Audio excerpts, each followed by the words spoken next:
Hello and welcome into the SouthCoast End Zone. I'm Tim Weisberg. I'm Laurie Loss. And we are here to talk with you about the local high school football action. And another week, another bunch of wild games. We're starting to see some separation from some teams, and some other teams are still looking for their identity. What would you say was the biggest surprise of the week? Biggest surprise? I would have to say Dartmouth being shut out. I thought the Indians would be able to get on the scoreboard against BC High, even though BC High is always a traditionally strong team. Mm-hmm. Dartmouth had some turnovers, and they were in the BC High's territory a couple of times and couldn't convert. So I think that, to me, that was one of the bigger surprises. Well, we'd like to know what you found to be the biggest surprise of the week 3. Was it week 3? Yes. Week 3 action. You can tweet us at SC_varsity. You can like us on Facebook, southcoastvarsity.com, and let us know what you think there. And, of course, you could also email us, sports@s-t.com. Are we getting any pictures or videos from the viewers or the readers? We're getting tweets, of I'm at this game, this is the score, or what's the score of this game, Mm-hmm. Can you give me an update? But we're not actually getting any photos or videos from our followers yet. So you guys are slacking. You got to pick it up a little bit. Yeah, definitely. Send us all your stuff, and if we use it, we'll credit you. Yep. And next time Laurie sees you at the game, she'll buy a slice of pizza, maybe. Maybe I'll let you buy me a slice. How's that? I don't think people think sports writing is a glamorous business. They don't realize just. When we say we work for peanuts, like, we would take peanuts because we're hungry. All right, why don't you start us off with the 1st and 10 for this week? All right, 1st and 10. Number 10, Apponequet's defense not only held Wareham's offense to just 153 total yards, the Lakers also held the Vikings to 20 points, more than half of what they were averaging for through the first 2 weeks. Number 9, Ethan Lazat's 42-yard touchdown scamper gave Old Rochester a 13-point cushion in its shutout win over GMB Voc Tech. It was Lazat's first varsity touchdown. With the win, the Bulldogs improved to 3-0 for the first time since 2009. Number 8, in a lopsided loss to East Bridgewater, Stang junior Mike Turner scored his first varsity touchdown on a 6-yard run with 16 seconds left in the game. Number 7, Bishop Stang senior Charlie McKeeman not only led the rushing attack with 15 carries for 86 yards, he found pay dirt for the 4th time this season in the 3rd straight game. Number 6, Cody Stammer caught a tipped pass from quarterback Anthony Abbott and took it 60 yards for the go-ahead score as Wareham beat Apponequet. Number 5, Old Colony's defense forced 5 turnovers and blocked a punt in the Cougars' 40-8 win over Keith Tech. Number 4, Kobe Edwards led Fairhaven's offensive attack with a team-high 77 yards on 6 carries and a touchdown, and he had 2 catches for 42 yards and another score. Number 3, quarterbacks Christian Braga and Jared Antel got the Blue Devils in the win column as they each completed touchdown passes in the 3rd quarter to help break the game open against Hull. Number 2, Old Colony had 5 different people score touchdowns, with Jake Pringle recording a rushing TD and also throwing a 44-yard touchdown pass to Brett Aguiar. And number 1, I think for the 2nd straight week, Anthony Abbott had a hand in all 3 of Wareham's touchdowns, throwing for 2 and rushing for another in a 20-7 win over Apponequet to keep the Vikings undefeated, 3-0. So we have two 3-0 teams right now. Wow. In the area. That's pretty good. Yeah. I mean, I know it's early, but still. I mean, they've been playing some pretty tough games. Yeah, and you know what? I mean, I think the biggest surprise probably, through this early season would be Old Rochester being 3-0 at this point. I mean, I had picked Wareham to win the conference, and I know nobody had picked Fairhaven, but I mean, Wareham has gotten the job done both offensively and defensively, but really Old Rochester is the surprise. They graduated some kids from last year, some of their star kids, where they had, a kid transfer to Wareham. They got a couple kids in, but really you didn't know what, they were going to kind of be like this year. And this week, they face a big test, the Bulldogs. They're going to be playing Fairhaven, right. which was Buddy's favorite. So that's the first. That's a good segue right there. First game we'll talk about. That's Old Rochester at Fairhaven. Yep. 7 o'clock Friday night because there are no mosquitoes in Fairhaven. Nope. And I called Scott Francis before we took this video right now, and he said it is 7 o'clock no matter what. If there's a big swarm of mosquitoes right outside of the stadium, they're still going to go. They'll just spray them. Yeah, they'll have a plane fly over and just spray the stadium. Yes, they did have a plane fly over the opener when I was there. It was kind of crazy. The national anthem was going on, and just at the end, it was like, you know how they had the flyovers like with the big games, like a plane flew over. You're like, wow, how patriotic! DDT in the face. No, but I mean that's a big game. This week I'm letting Buddy go to the big game. Usually I try and hog the game of the week, but Buddy will be at Fairhaven for that one. So. Really? Will he be tweeting? He will not be tweeting, so maybe I'll have him call me so that I can tweet for him. That would involve Buddy knowing how to use a cell phone. He will call me. Trust me, he will call. Okay. I mean that's pretty much the game of the week. The Bulldogs are 3-0 going into that game. They're 1-0 in the SouthCoast Conference. Fairhaven, is 1-1. They're 0-1 in the SouthCoast Conference because in their season opener against Dighton Roebuck, they ended up getting shut out in that game a couple weeks ago. But Fairhaven did come out to play this past Saturday against Hull. They were on the road. They traveled up to Hull Saturday, and really both offensively and defensively, the Blue Devils came to play. Like I said, Christian Braga and Jared Antel, they each threw a touchdown pass to kind of, open up the scoring. Kobe Edwards, he had a touchdown pass, and he also had a rushing touchdown. And the Blue Devils, they kind of just jumped out to that big lead, 28-0, and never looked back. Antel and Braga, they combined for 95 passing yards. And as a team, the Blue Devils had rushed the ball 36 times for 219 yards. Edwards led the way, like I said, with 77 yards on 6 carries, and he also had those 2 catches for 42 yards. So the Blue Devils really got their offense going after opening the season against DR and just struggling to move the ball and not really ever kind of getting out of the gates. And the defense stood strong against Hull, just one touchdown they let up. And really, Old Rochester's, as I've been saying, that they're strong on both sides of the ball. Last week, their defense stood out against Voc Tech in that 13-0 win. They stopped the Bears on a 4th and 2 from the 6 late in the first half. That was Voc Tech's pretty much their only real scoring chance in that game.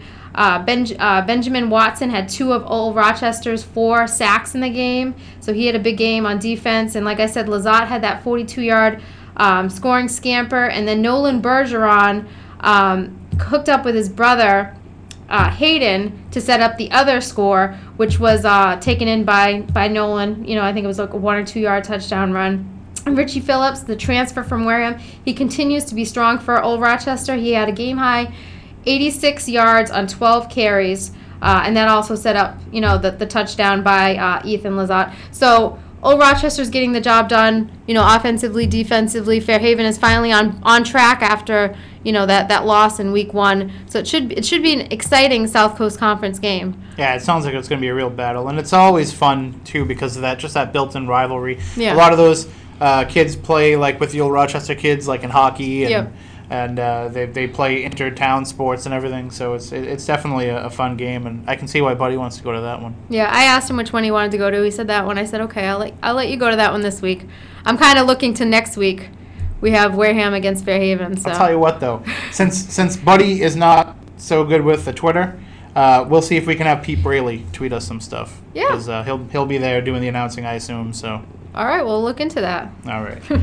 Well, our next game is also Friday night at 7. It's amazing how many of these games are actually happening at 7 o'clock. Are we expecting like a cold front or something coming through? Or? I don't know. Well, we have so. Apponequet at Seekonk at 7 p.m. on Friday night, and the Lakers really need to bounce back after last week. They've kind of struggled here at the beginning of the season. Yeah, I mean they lost to Fian, which Fian's always strong. They're in the Eastern Athletic Conference, and really Wareham is one of the teams to be in the South Coast Conference. But Apponequet, I mean, they're a young team, and I know Coach Bob Lam does not want to make any excuses about their youth, but really they are a young team. Their quarterback's a junior, and they have another junior that's a running back, Weston Cohen, and everybody else is pretty much sophomores, the skilled positions. So, they came out to play last week against Wareham. They shut down Wareham's offense, or not shut him down, but limited him to 153 yards of total offense. They kept Darian Fernandez in check, 10 rushes for 31 yards. He did get in the end zone on a touchdown pass. But really, the big thing for Apponequet last week was not, its defense was, good, even though they gave up the 20 points, but the offense stalled, within the 10 of Wareham, and they turned over the ball also, and just really one kind of big play was they gave up a 60-yard touchdown pass, and it was just one of those, the ball gets tipped, and, the Wareham player comes down with it, and, he's in position and just kind of outraces the defender who's out of position, and that was kind of the breaking point of the game. The other question for Apponequet is Cam Costa went down with an injury late in the game, the second half, and I'm not sure whether or not he's going to be playing this week, which that's gonna be a big deal for Apponequet losing him, because even though he is young, he's only a junior, he does have that experience. He did play last year against Wareham. Weston Cohen, he led the Lakers' offensive attack. He had 14 rushes for 82 yards, but it was Matt Michael who found the end zone. He had Apponequet's lone touchdown. He had 9 carries for 37 yards in that game. And really, if the Lakers are going to bounce back and get their first win in the conference, it could be this week against Seekonk. The Warriors have lost their first 3 games by a combined 78-24, giving up more than 30 points in each of their last 2 games. So this is a team that's struggling, defensively and offensively. 8 of their touchdowns that they've given up by Seekonk have come on the ground, which, that's pretty good for Apponequet, a team that does like to run the ball. Maybe their run defense isn't as strong as it's been in years past. And last week, the Warriors had trouble stopping Bourne quarterback Zach Songer, who completed 2 touchdown passes. So I think the key this week is if Cam Costa can play, and I mean, maybe they can make, kind of make it like, they can set up the rushing attack and then maybe throw a couple passes and, have kind of that balanced attack that they showed in week 1 against Middleborough. So, not that this has anything to do with previewing this game, but did you just mention that the Bourne quarterback's name is Zach Songer? Yes, I did. I would like to hear what the crazy PA announcer at Bourne's Jackson Field calls him, because I don't know if you ever heard this guy. No. He has like the most graveliest voice. He sounds like the manager from Major League. Oh, yeah. And he makes up nicknames for every one of the kids. So I'm sure I'll be like, Zach Songbird Songer or something like that. Now, are they playing at Bourne? Thanksgiving, Wareham? I don't think so. No, I think it's at Wareham this year. Because you could have seen it. Yeah. I don't know. Who knows? Maybe we'll have to cover a game at Bourne at some point. Okay. It's only a few minutes from the house, so. All right. You'll have to let us know how he sounds. I will. I definitely do your best will. impression. I will actually record it, and I will tweet it because, I can tweet videos. Yeah. Unlike our readers and watchers who can't We're going to get a ton of videos and photos this week. I have a feeling. That's fine. Even if it's like videos of like kids on the football team dancing, like that's cool too. Yeah, that's we always love kids dancing. Yeah. So all right, our next game is Bishop Stang at Greater New Bedford Voc Tech. That's a 4 p.m. game, so if you want to catch 2 games in one night, you certainly can. And of course, Voc Tech's a great place to watch a game. And I will be there. I'll be nice and warm in the press box, even though I don't expect it to be very cold out. Shouldn't be too bad, no. Yeah. But that's going to be a very interesting game because we have a couple teams here that are both in desperate need of a win. Yeah, I mean, Bishop Stang has yet to win a game this year. They're 0-3, and Voc Tech opened the season with a win over BP, and then they've lost 2 straight. So they want to get back on track, which it's going to be difficult for Voc Tech to do that if Corey Pont is still out. I know last week he was out with the injured shoulder. I'm not sure exactly if he's going to be back this week.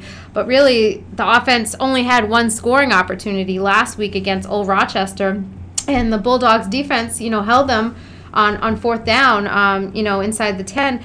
Really, last week it was Trevor Menya and Sean Aldrich. Those 2 guys shared the rushing load with Corey Pont out. They combined for 76 yards on 22 carries. But really, they only had that 1 scoring opportunity in the 40 minutes. And they need to get in the red zone more this week against Stang. And, I mean, not to say that Voc Tech, it was all about the offense. I mean, the defense was solid, too. They only gave up 2 touchdowns to Old Rochester. That's something to build off of. But really, the offense has to do a little bit more to beat Stang this week. And I know we're sitting here saying Bishop Stang, winless in the season. They did suffer the tough loss to Dartmouth to open the season. And also, last week, they had a tough loss to East Bridgewater. But in between that, they had a close loss to Old Rochester, in which the Spartans led most of the game. So, I think they just need to kind of get back on even ground, which against Voc Tech, I think they're two evenly matched teams. And last week against East Bridgewater, I mean, it wasn't good from the start.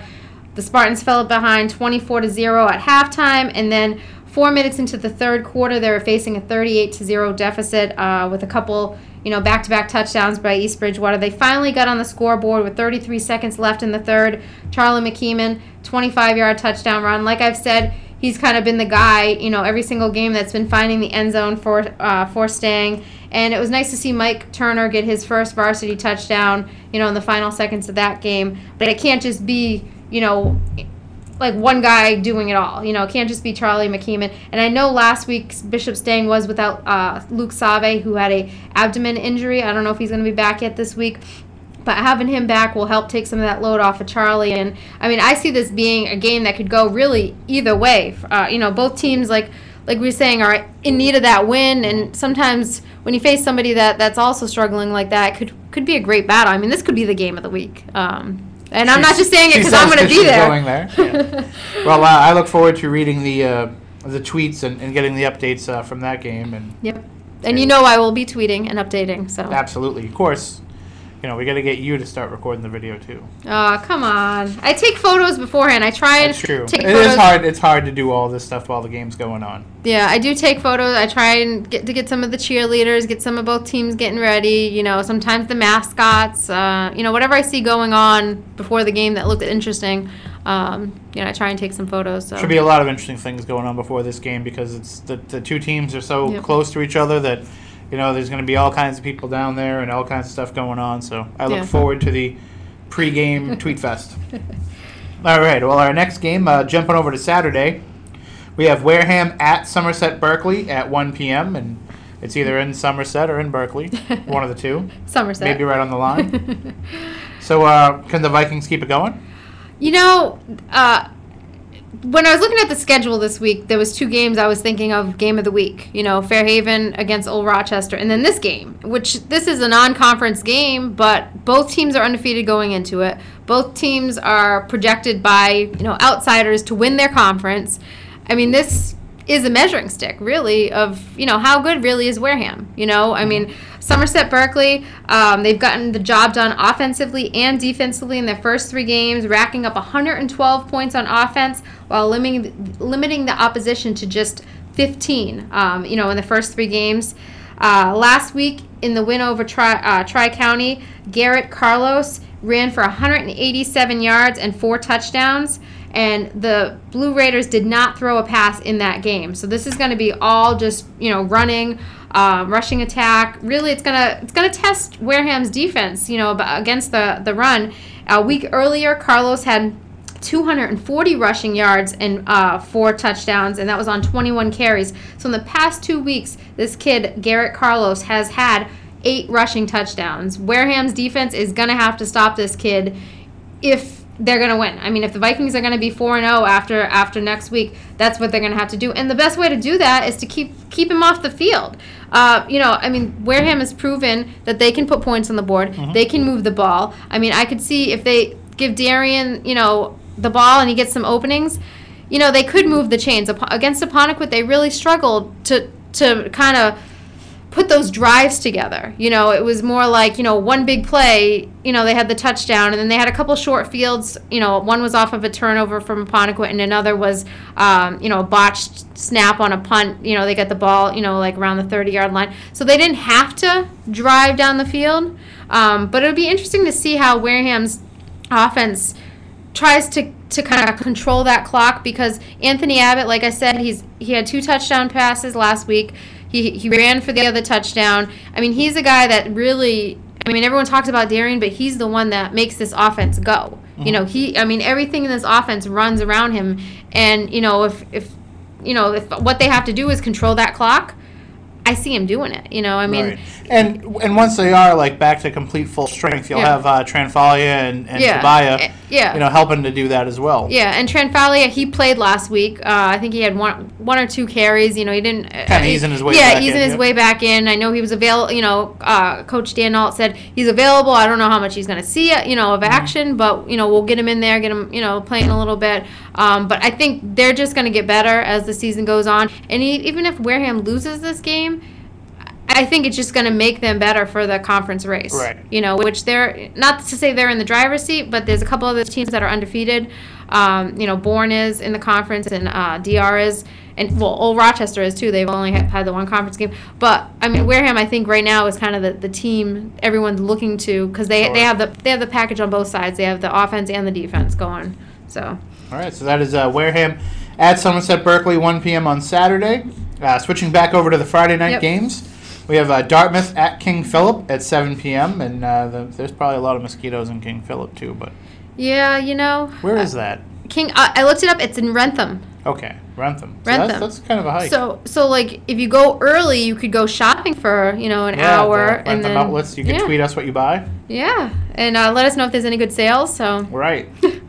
All right. Well, it should be an interesting game because I know Dartmouth, they scheduled some of these teams, like the BC Highs, like King Phillips, to get ready for the Old Colony League. Because in the Old Colony League, even though there's only 3 teams now, it's Dartmouth, Bridgewater Raynham, and Barnstable. And Bridgewater Raynham and Barnstable, every year, they're always, some of the top teams in the state, year in and year out. So this is another one of those games that the Indians are going to use as kind of that building block to get ready for the OCL play.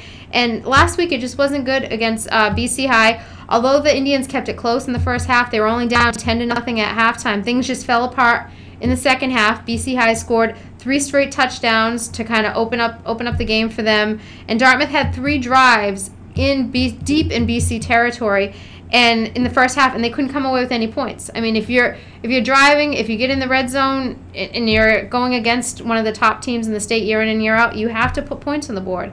And those 3 drives, 2 ended in fumbles, and the other was a missed field goal. So they're just struggling to find the end zone, and really they have to get back on track. Maybe if they can jump out against King Philip, get a touchdown early, that'll kind of shake off some of the the struggles that they've had on offense. And they've moved Tim Smith over officially to quarterback. He's taken over for Dalton Soares. So I know it's still a transition for Timmy. He's been the running back, the first couple of games this season and the last couple of games of last season. So it's how he'll adjust to the new position. It might take some time, but this is a time when Dartmouth can afford to, to take some of those hits of a young quarterback, because they care about the conference schedule, the league schedule. So even though they're facing a tough team in King Philip, who's 3-0 going into this, why not have him kind of thrown under the fire now against a non-league opponent, as opposed to facing, Bridgewater Raynham a few weeks from now. Go ahead. I was going to say, people make the mistake, too, with Dartmouth of saying, like, oh, well, they're in the OCL, so there's only a few teams. But those few teams, they beat the crap out of each other. Yeah, they're Bridgewater Raynham, I used to work at the Taunton Gazette, and every year Bridgewater Raynham was always good. No matter how many kids they graduated, every year they were always good. And Barnstable, it seems like they just reload there, too. They're always going to have, good teams. And really, the key for Dartmouth's defense is stopping Joe Johnston. He has scored 8 of his team's 13 touchdowns this season.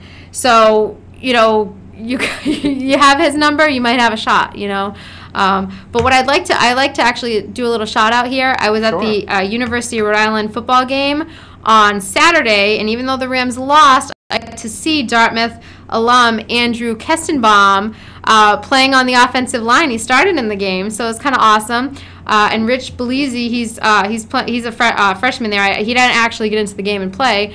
He's going to be, I guess, a punter for them, but I don't know if he's redshirting. But I did get to see Kestenbaum play. It was kind of exciting. I lost. It was hot. But yeah. Is he still just an immense human being? Yeah, he's big. He's a very large man. He's very big. So, but it was exciting. It was kind of neat. I was looking over I knew he went there, so I got one of those rosters and just kind of went down the list and said, oh, number 74. And then I'm like, oh, there he is. So nice. So keep up the good work, and maybe you can get Rhodey on the in the win column. I'm an alum, so. Hey, we're supposed to be talking about colleges with our high schools, so I have nothing to add to that.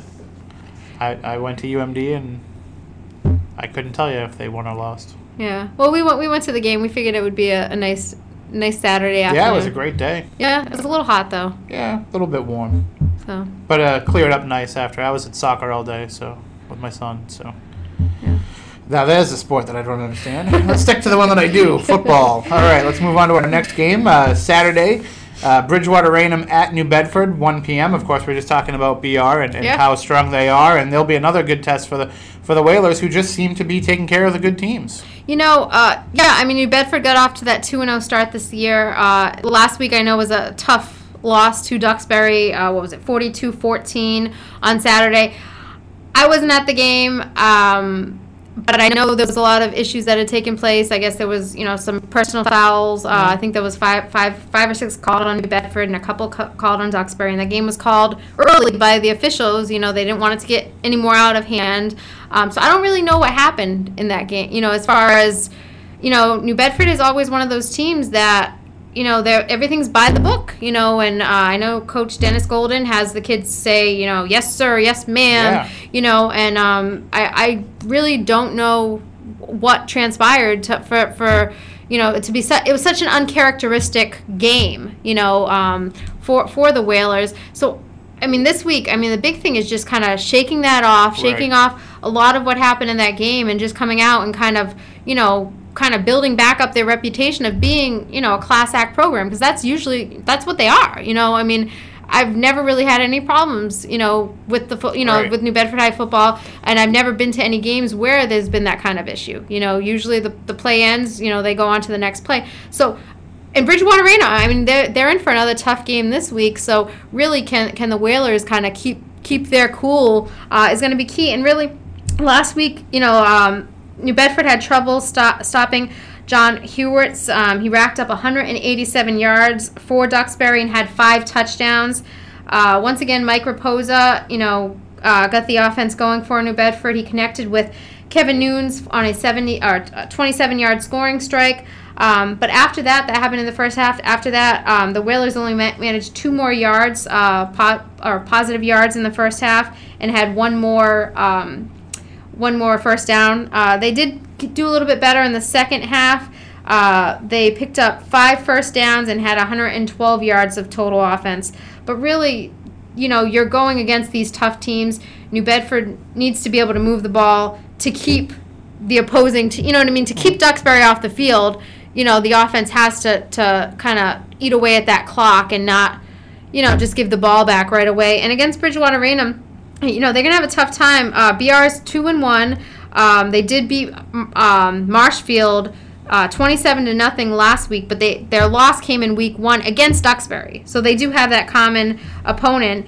And against Duxbury, they lost 20-7. So it was a little bit closer, Bridgewater Raynham. But Brandon Gallagher, last week, he scored 2 first-half touchdowns for the Trojans. They led 20-0 at the half. They never really looked back. And a week before that, against Durfee, Gallagher had 175 rushing yards and 2 touchdowns.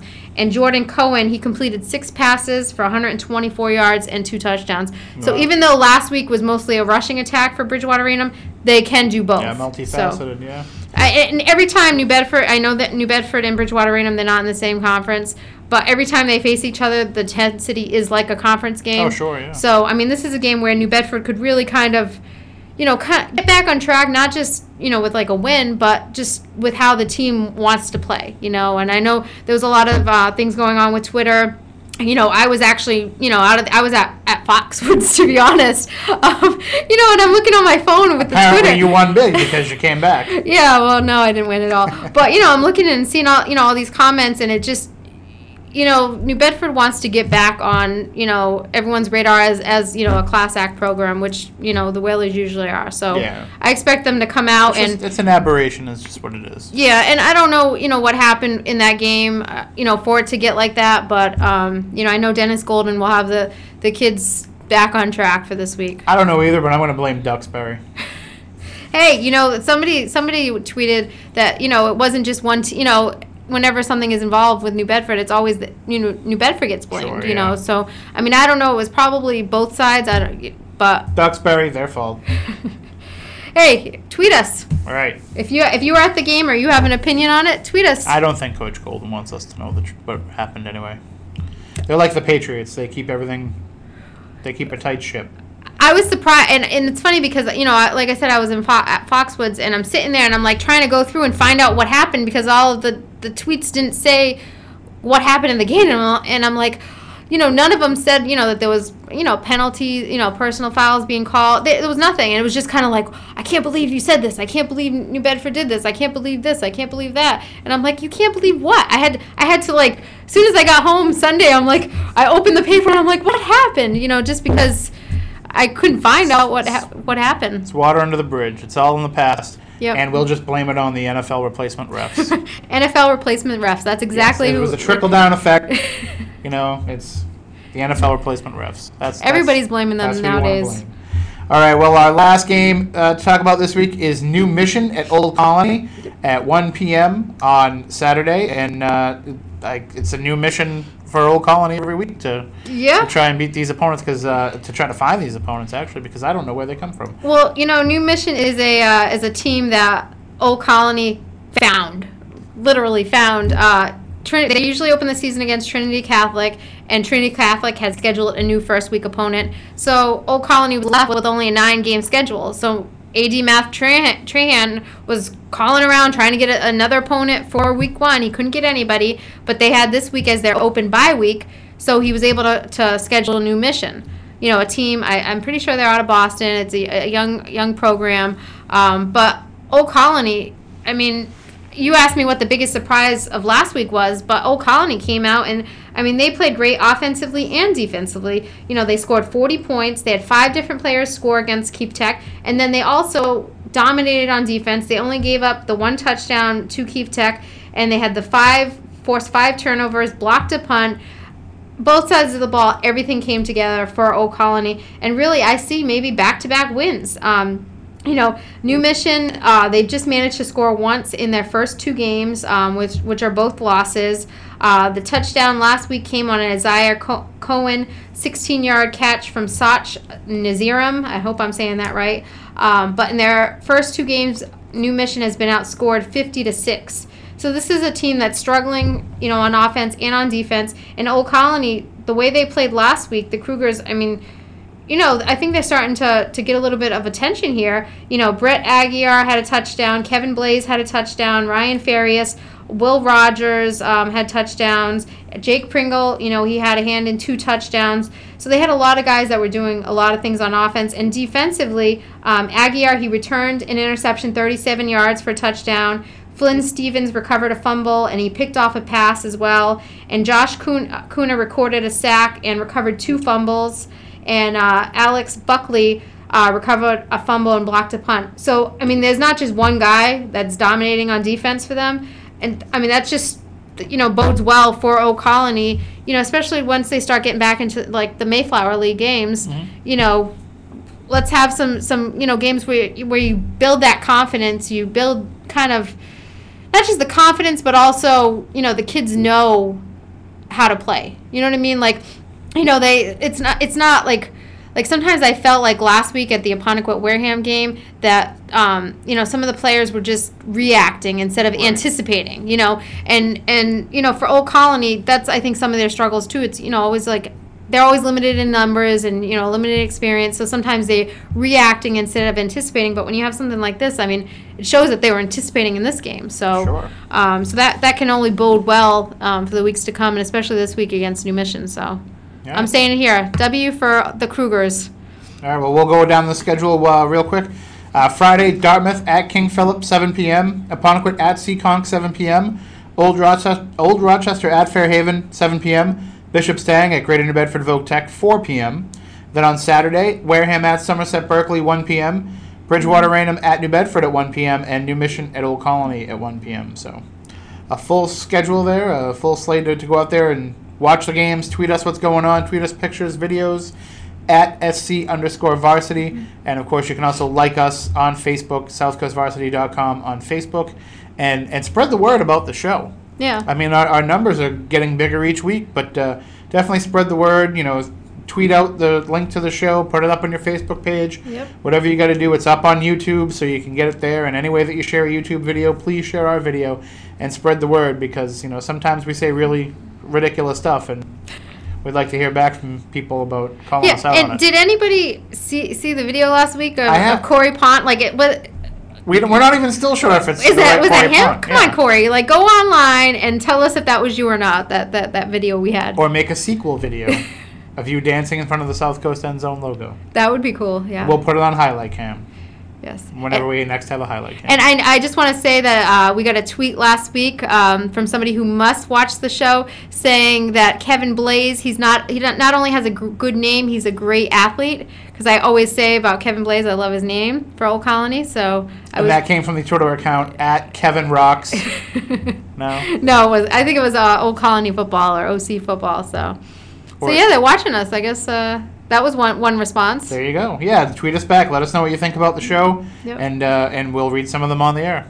Cool. All right. So that does it for this week. So until next week, we'll see you under the lights and in the end zone.